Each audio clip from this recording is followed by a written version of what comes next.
Hello, this is Dave Gleason with another orchard update. It's still late winter. We're just about to that transition time when things are beginning to wake up, though it's still a little early for that to happen. There's a point where things begin to lose some of their winter hardiness and become a bit more susceptible to potential freeze events.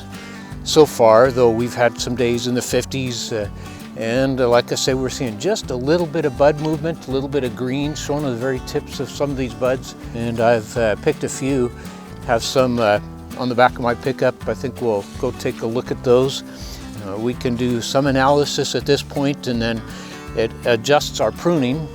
This is our first thinning operation or a crop load balancing operation, where we're trying to determine how many apples or cherries or apricots, whatever the fruit might be, are going to end up on the tree.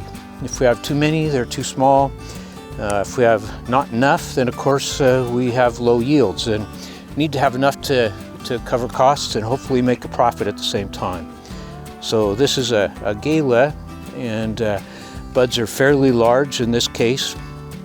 And when I cut them, I can look inside and see that this one has little fruit buds, flower buds beginning to develop inside.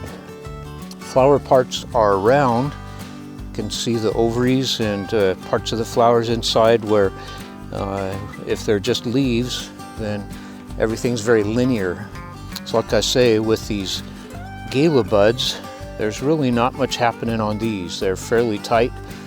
Things are still quite dormant. Cherry buds, on the other hand, I have a few of those here too, and they're beginning to show just a little bit of activity, where you can see a lighter color right here at the tip of the bud, and they're beginning to push. The bud scales are separating just a little bit, and the color's changing to a little more pink color from brown. There's just a touch of green right at the end of these buds. We watch what's happening with the weather, and this time of year there's a certain amount of sensitivity that's developing as we have warm days.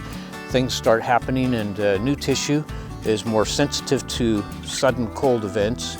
Another thing that we do each year, we start tracking temperature, daily highs and daily lows, and accumulating those in a model, which we'll go into and talk about a little bit more next month. But we're actually calculating growing degree days and estimating then based on that when things are going to bloom, and also comparing each year what our accumulation is at this point compared to last year. So looking at over time, the average of those two gives us a good idea of when things are going to start happening in the spring. So this has been Dave Gleason with another orchard update. Thanks for watching.